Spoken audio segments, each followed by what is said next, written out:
Hi, I'm Dominic Patton from Deadline Hollywood, and I am joined tonight by the man known as Jonathan Pine to most of us, the Emmy-nominated Tom Hiddleston. Thank you very much for being with us, sir. Thank you, sir. Now, we're going to be doing a session for the SAG-AFTRA Foundation later on, but while we're here now, you know, this is your first Emmy nomination. It's quite the leap from Loki, my man. I'm sure Loki would be thrilled. It's honestly, it's truly an honor. The Night Manager is one of my most proud achievements as an actor. Because it felt very handmade. It felt like there were a few of us who believed in it very passionately. And it was a huge undertaking. We all felt the responsibility towards John le Carré's novel, and to see it so recognized at the Emmys is a wonderful thing. Now, it's got 12 nominations. That's right. Yourself as a lead actor, yep. Your co-star Hugh Laurie is supporting, Olivia Colman, Suzanne Bier. I mean, it's amazing how you guys all came together. Give us a little bit of a sense. This is le Carré's first television adaptation in 20 years. What was that like in terms of responsibility for you, taking on the shoulders of the main character? Well, the last man to do it was Alec Guinness in Tinker Tailor Soldier Spy. so high bar. Big boots, yeah. It was, you know, I think actually, I felt huge. The novel's called The Night Manager, and I was playing the Night Manager. It's a very different character from Smiley.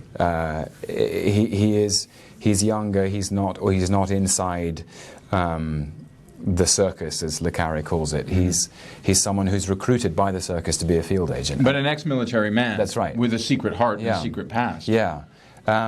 But I enjoyed it so much. Anyone who hasn't read the novel, the novel is such an extraordinary resource because you're let in. Le Carré takes you inside Pine's psyche. He takes you inside his soul. And I knew in adapting the novel for the screen, I had to retain that sophistication and nuance, even though I knew it was going to be a very quiet performance.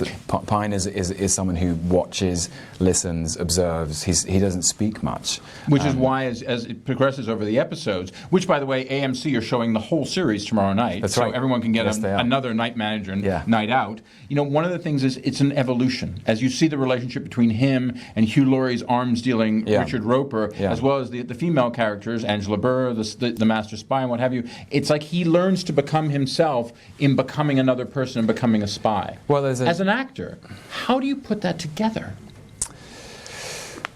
It's interesting. I'm fascinated myself by the multiplicity of identity. I think we contain multitudes, to borrow from Walt Whitman. And I think what le Carré is interested in is Pine's, that as a soldier and a night manager, he's someone who has hidden behind the anonymity of uniform.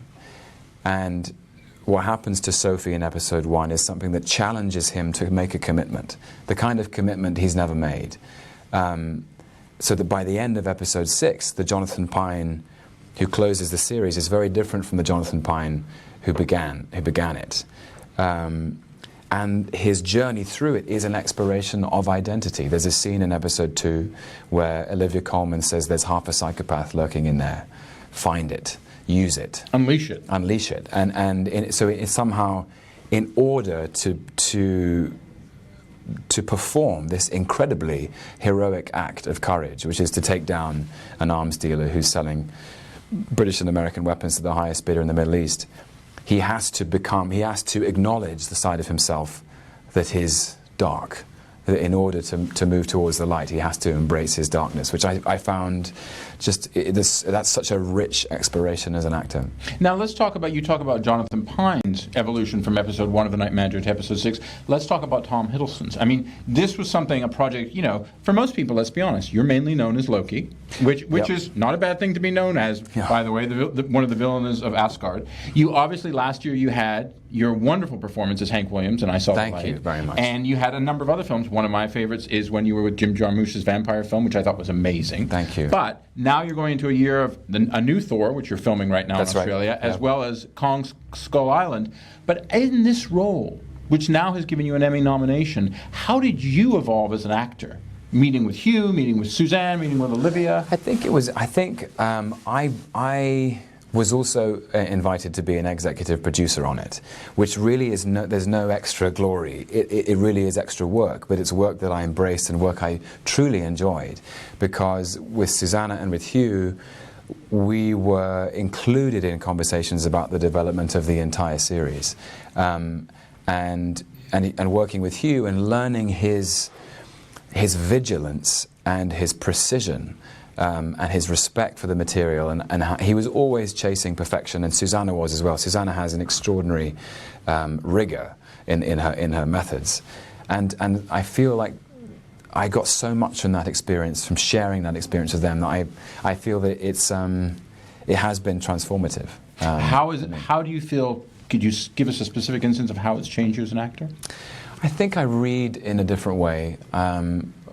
In terms of looking into the future and what I want to do, I think about the projects I want to do in a different way. I'm not just looking for roles. I'm interested in what the entire piece says. I'm interested in the story, in its resonance in our contemporary world, and because I found The Night Manager so satisfying. So it's raised the bar a bit for me. Well, and one thing about The Night Manager, it's obviously an updated adaptation of Le Carré's 1993 novel, which mainly deals with the post-Cold War. This deals with the post-Arab Spring, so to speak. Yeah. It also has a lot of updates in terms of the characters. Olivia's character is a man in the book. That's right. Angela Burr is obviously a woman, a pregnant woman in the film, in the series. And you see a more diverse, a more nuanced sense of a 21st century culture. How important do you think that was to the Night Manager? It was crucial. When the novel came out, it spoke very much to the world that it was written for, that it was published in. Pine's military history in the novel refers to experiences in Belfast, that he was a British soldier who served during the Troubles in Ireland. Those memories have receded, I think, and yet arms dealing has not. The idea of arms dealing, the enormous armaments industry, coupled with a huge industrial capability. I mean, it almost feels in the post-Cold War there's more sellers and more buyers. Well, it seems that way. That we are still, we're worried about it, and we should be. That we have developed enormous capacity for harm, and we should protect and guard against the use of those methods. And I feel that Le Carré's anger is even sharper than ever, that inheritors of Western privilege, simply the fact that you might be born in the United Kingdom or the United States, someone like Richard Roper is abusing that privilege to do something incredibly cynical and opportunistic. He is trading in death and dividing the world and profiting from it. And I think in our climate, I think that's very topical. The series was a cultural phenomenon in the UK. Incredible ratings. Over here in America, it's obviously received tons of accolades with the 12 Emmys that you guys have had. There is talk, obviously, of a sequel, because this is the real world and it's a business model, but there is no other book. But let's create a hypothetical situation. If the Cornwall brothers, which are Le Carré's sons, who are in control of the estate and run the properties, if they were to approach you and say, we think we want to do something else, are you game? Well, I mean, it's in the lap of Le Carré and his sons. It's I would be. I feel so connected to Pine and his predicament that I would be very interested to see where he might go next. I think there has a resonance, I think, with people who perhaps have served in high-stress environments and the difficulty of readapting to come back into the world. That would be an interesting thing to explore. I kept sort of writing my own ending. I thought, what does Pine do with the $300 million in his Andrew Birch's Well, because the ending of the series is different than the ending of the book. It is. We completely changed it. And it leaves it a little bit open-ended. Everybody could come back. Yeah, it does, yeah. Who knows? We'll see. Talking about who knows, we'll see. You're working on the third Thor. How's it going? It's great. You came onto Instagram and surprised everyone the other day. I did. It's great, honestly. We have an extraordinary helmsman in Taika Waititi. He has an infectious... I have to tell you, I so thought you were going to do a wordplay there on helmsman. It's going another place. We have a great helmsman in Chris Hemsworth. We do. I mean, Chris is great. But what I love about what Taika and Chris have built together, actually, is they've injected such humour into it. I hope it's no secret, or it's becoming less of a secret, that Chris, I think, is very funny. And well, people who've seen Ghostbusters realize that. And you've also got Mark Ruffalo, swinging. Not known for funny. Not known for funny? Don't think of Mark as known for funny. Mark's hilarious. I think but on screen I think of Mark as being intense. Oh, but he is intense. He's the Incredible Hulk. And then he's, CGI'd even more. Yeah. Now, what is it like? I mean, my understanding is when you work with Mark, and I know obviously in the Avengers movies and what have you, you guys had one particular scene together that's quite unforgettable. Yeah. But when, Mark comes in quite early because there's a lot of work that needs to be done to kind of Hulk him up. That's right. He sort of loves it in a way, I think. The striding around on set in his CGI pajamas. He calls them, he's like a sort of chessboard, his polka dot suit. And he's very funny. I mean, he just embraces he embraces it. It's amazing to watch him work with the technology. That there are all sorts of special cameras that he has to work with, and he can wear a rig. And it's fascinating to see. He truly is the Incredible Hulk, that he's motion capturing the Hulk in the same way that Andy Serkis motion captured Planet of the Apes. I mean, Andy and Mark, they're creating a whole new genre unto themselves. To talk a little bit about that, now you're also next year, you had this fantastic year. Now next year looks like it could be even more, let's just say blockbuster without damning anything. Sure. Knock on wood. Knock on wood. You got the Godzilla spin-off of a sort, Kong Skull Island. It's a little bit mysterious, but at Comic-Con you kind of revealed a few things about it with Captain James Conrad, your great co-stars Brie Larson, Samuel L. Jackson, John Goodman. Yeah. Give us a sense a little bit more of where this is going. It's set in the early 70s. It's in a mysterious place. It's one of the last unmapped places on Earth. That's right. And you guys show up in choppers. That's right. I think, Jordan and I spoke very early on about myth. And Jordan's the director. Jordan Vogt-Roberts, the director. But the importance of myth, that actually we still need it. And we spoke about Kong as an emblem of those things in the natural world that we don't understand and are humbled by. Anyone who's seen a whale in the ocean will attest to that. That the idea that there are creatures, that there is a natural intelligence at work that we still, as a race, need to be humbled by. We need to feel small in the universe, and that Kong might be a very profound way of expressing that. And that here you have a time period which is quite turbulent, of the early 70s. Lots of things are happening in the world. The Vietnam War just around the corner. The Vietnam War has actually just finished. Yeah. And NASA is beginning to take pictures of the Earth from space. And we think we know. We think we have investigated the known universe and that we have it covered as the human race, and perhaps we don't. And I think that as a story, I think that's one that will always endure. Now, you have a lot of stories that always endure, but I have to say, let's go back for a second to talk about I Saw the Light, because I thought it was a fantastic film, and I think it really stunned a lot of people to see you pull off Hank Williams. I think there's always that, like, I think the same thing happens with Chris. Aussie comes to America, Brit comes to America, but you jumped into an icon there. So I wanted to know, I got a bit of a sense from you another time, that going and playing in the South, getting a sense from country and Western fans, what was that like?